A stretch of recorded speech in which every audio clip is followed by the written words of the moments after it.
The president of Mali, Assimi Goita, has survived another deadly military coup d'etat. This coup d'etat was orchestrated by radical terrorist groups linked to ISIS and also linked to the Azawad movement. And it started on Friday and moved to Saturday and moved to Sunday. On Sunday, there was an attack that was held across Mali. And on Saturday, which happens to be the 25th of April 2026, there was a coordinated attack across the entire Malian territory, including in the capital city, Bamako. Bamako came under heavy attack, and this led to the unaliving of the Malian defense minister. The defense minister of Mali was killed in the attack, and it was only on Sunday where the Malian government confirmed the killing of their defense minister. And the defense minister right now is about to be buried, and the Malian government has declared a two-day national mourning. 2 days of mourning has been declared across Mali, such that they will have to pay allegiance to the sacrifice made by the defense minister during the period of Assimi Goita, and also in order to stabilize and fight to maintain stability in Mali. Au cours d'intenses affrontements, il a été blessé puis transporté à l'hôpital où il a malheureusement succombé. En outre, l'effondrement de sa résidence a causé d'autres victimes et la destruction d'une mosquée à proximité, ayant entraîné la mort de certains fidèles qui étaient à l'intérieur. En cette douloureuse circonstance, Son Excellence, le général d'armée Assimi Goita, président de la transition, chef de l'État, chef suprême des armées, le gouvernement et le peuple malien présentent leurs condoléances les plus attristées à la famille de l'illustre disparu. À ces condoléances sont associées toutes les victimes civiles et militaires décédées lors des incidents terroristes du 25 avril 2026. Au regard du parcours de l'illustre disparu, Son Excellence le général d'armée Assimi Goita, président de la transition, chef de l'État, chef suprême des armées, ainsi que l'ensemble des forces de défense et de sécurité, rendre un vibrant hommage à cet officier général qui s'est toujours caractérisé par sa combativité, son intrépidité, son humanisme, son professionnalisme, son bilan élogieux dans la défense nationale et qui a tenu à respecter son serment de donner jusqu'à la dernière goutte de son sang à sa nation. Par conséquent, sur décision de son Excellence, le général d'armée Assimi Goita, président de la transition, chef de l'État, chef suprême des armées, Feu, le général d'armée, le général de corps d'armée Sadio Camara, ministre d'État, ministre de la Défense et des anciens combattants, aura droit à des funérailles nationales qui feront l'objet d'un communiqué. Que Dieu bénisse le Mali.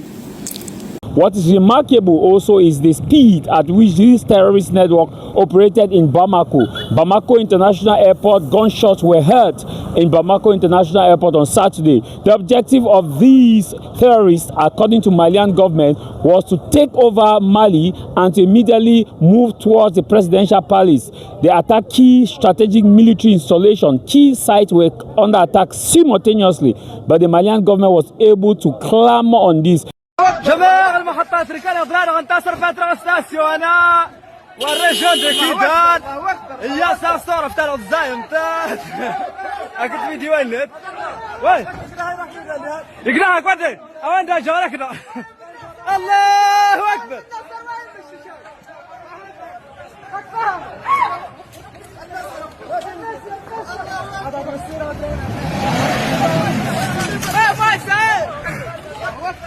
أسر بي بنان يا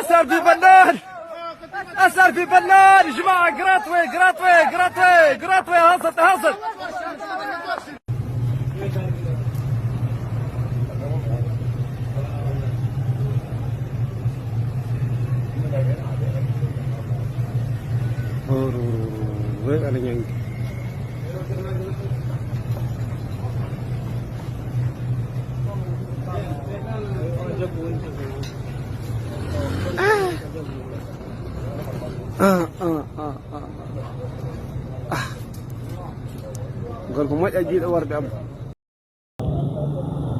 Mali is strategic when it comes to the Pan-Africanism and also when it comes to the Sahel nation. Mali is part of the Sahel nation. The Sahel nation made up of Burkina Faso, Niger, and Mali. And Assimi Goita played a key role in the foundation and also to bring about the Sahel nation. He played a key role in the formation of the Sahel states. And Mali is the capital of the Sahel state. Mali is the capital of the Sahel state when it comes to their financial control. Why? Because Mali has the central bank of the Sahel state with a standing capital of over 500 billion CFA. That bank was launched last year in 2025 when the Sahel head of state had their third summit, a summit that saw Captain Ibrahim Traoré, who was now voted as the president of the Sahel nation. A lot of issues are ongoing within the Malian government, but the problem here is that with this issue of coup d'etat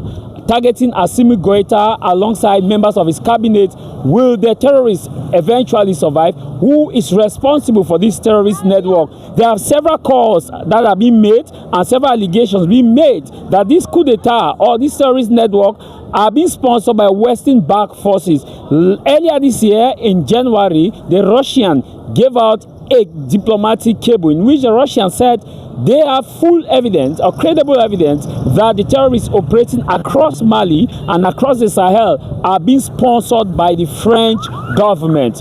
Why? Because Mali, Burkina Faso and Niger recently took a pro-African stand where they said African first, Mali first, Burkina Faso first. And by this, they deliberately reduced the French influence in their nation. Reducing the French influence in their nation gave them a stronger control over their resources. And it is this control over their resources which is fueling heavily on terrorists, which is making terrorist activities to move up to a level which is almost cannot be able to contain. But you know, the Sahel nations have decided that they are forming a block, a chain block, to make it possible to prevent some of these radical attacks. A lot of terrorists were unalive, as you can see, and this is making the Malian government to restructure and rethink the way at which it is going to carry out its operation. One thing for sure is that the terrorist attack came in unannounced, but the Malian military acted swiftly, well coordinated, and immediately contained the situation. And the Malian population also contributed enormously in making it impossible for the terrorists to take over Mali and Bamako, because at one point in time, some of the population caught up some of these terrorist guys and handed them over to the military. The situation is kind of very tense now as a curfew has been announced in Bamako. Bamako is under a curfew, which means that at 6 a.m. Bamako opens and after 6 a.m.